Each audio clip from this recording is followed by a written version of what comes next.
Hey everyone, my name is Nick, and today we're going to be talking about something that I expect to talk about a lot on this channel, and that is Pokemon.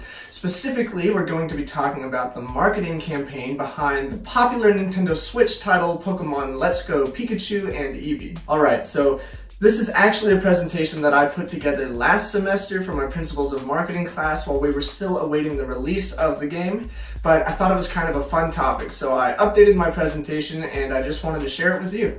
Alright, let's get into it. Pokemon Let's Go, for those of you who don't know, is basically a remake of Pokemon Yellow for the Nintendo Switch. It was released on November 16th, 2018, 20 years after Yellow first came out. The graphics and music have obviously been updated since the Game Boy Color, and I have to say both are absolutely beautiful. But enough about the game itself. When it comes to the actual marketing behind Pokemon Let's Go, there are two main points that I want to hit on. The first is something called the Pokemon Let's Go Road Trip, and the second is the effect that this game will actually have on Pokemon's marketing in the future. The Pokemon Let's Go Road Trip was a countrywide tour leading up to the game's release. Fans attending the tour were able to demo the event before launch and receive free Pokemon merchandise. The tour kicked off in LA and made stops in Seattle, Dallas, Topeka, Kansas, Chicago, Boston, and New York City. The main attraction was, of course, the game itself, although fans did have the chance to take pictures with the definitely kinda creepy Pikachu and Eevee mascots. The tour also received some hype due to the presence of Jordan Sparks, who, if you remember, was the American Idol Season 6 winner. I definitely am still a little salty about her since she beat out my favorite contestant of all time, Blake Lewis. But learning that she's apparently a huge Pokemon fan does make me like her a little more. Anyway, having a little celebrity endorsement for a product never hurts. The tour also featured the chance to demo the Pokeball Plus, an accessory that looks like a Pokeball and can be used like a Joy-Con for the Nintendo Switch.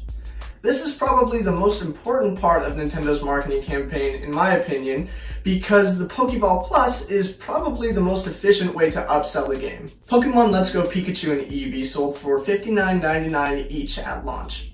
The Pokeball Plus sold for just under that at $49.99. Nintendo also released a Pokemon game and Pokeball Plus bundle for $99.99. The idea being that if you're turned off by a $50 Pokeball, don't worry, we have a good way to save you $10 if you buy our product right now. Look, the Pokeball Plus is pretty cool. It's got some pretty dope features like a light-up LED ring, built-in speakers, vibrate function, Bluetooth compatibility with Pokemon Go, the ability to transfer Pokemon in and out of the Pokeball.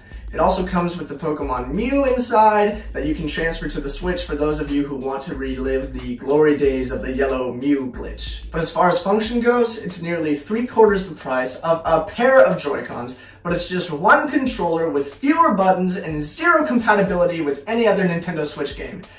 So who would fall for the obvious marketing trap of the Pokeball Plus bundle? I would. And I did.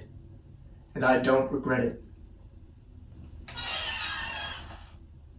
Even though the Pokeball Plus got generally negative reviews, I like it. It's a little bit too small, it doesn't stay in your hand very well, it's bulkier than the Pokemon Plus for Pokemon Go, and it's easier to just catch Pokemon on Let's Go in handheld mode anyway.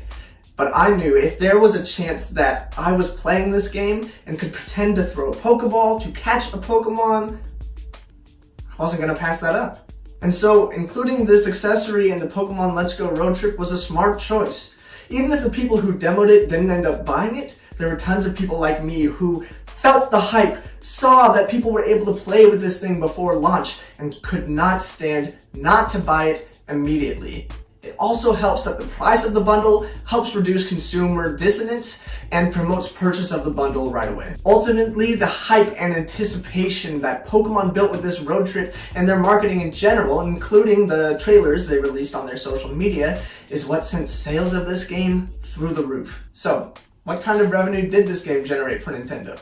Well, it's $60 per game, or $100 for a bundle. Or if you buy the game and then realize you want the Pokeball Plus later, that's $110. Or if you're a collector like my roommate, you buy the bundle and then buy the other copy of the game that you didn't own, that's $160. And by the way, that's a lie. My roommate didn't buy 2 copies of the game. I did, and I gave one to him. And actually, when I bought 2 copies of the game, I bought 2 bundles. So that's $200. Plus, I bought a Switch back when they announced that this game was coming out, another $300. So I really spent around $500 on this thing. I feel great. Whew. But yeah, that's a lot of money. Okay, I mentioned that I created this presentation before the game even launched. So to make sure that Pokemon Let's Go sold as well as I assumed it would, I did some research.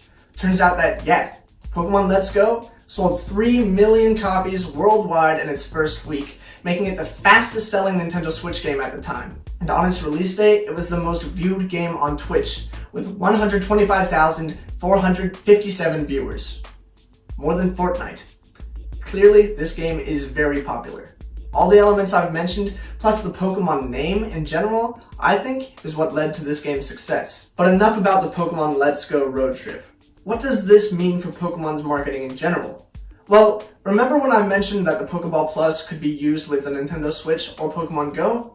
That's because these two games are compatible. Pokemon from Pokemon Go can actually be transferred over to the Switch, and the Switch holds the key for capturing tons of the Pokemon Meltan in Pokemon Go. This, combined with the fact that Pokemon Let's Go plays a lot like Pokemon Go, and that more Eevee and Pikachu spawned during the Pokemon Let's Go road trip, shows that Nintendo is clearly trying to unify two major fan bases. Basically, there's a group of fans who play the Pokemon core games, and there's a group who had never played Pokemon until Pokemon Go came out. If you combine the two, you can market any new Pokemon game to a bunch of new users who never would have bought one in the past. Pokemon Let's Go is also so simple that it is clearly marketed towards new users, younger users, and families, pulling in new generations to sell to. This is much like how the Nintendo Switch unified Nintendo's handheld and console lines. When a company can combine market segments like this, if all the people in the new target market are interested in what the company has to offer, the company can save time, energy, resources, money trying to sell a product to this huge new group of consumers. Well, what do you think? Did Nintendo do a good job with the way they marketed this game? I think they did, but did they convince you to buy it? Let me know what you think in the comments. I'll be interested in hearing what you have to say. I'd also like to give a quick thank you now that we're at the end of this video.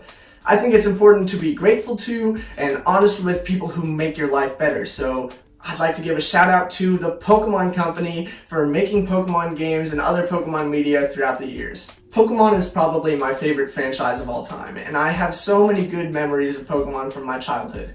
So thank you, Pokemon, for making life a little more bearable, and thank all of you for watching. Well, that's it from me. Hopefully if you liked this video, you'll check back later to see what else I have to offer, and if you didn't like it, maybe you'll check back to see if I have something new and better for you. Have a great rest of your day, and I'll see you later.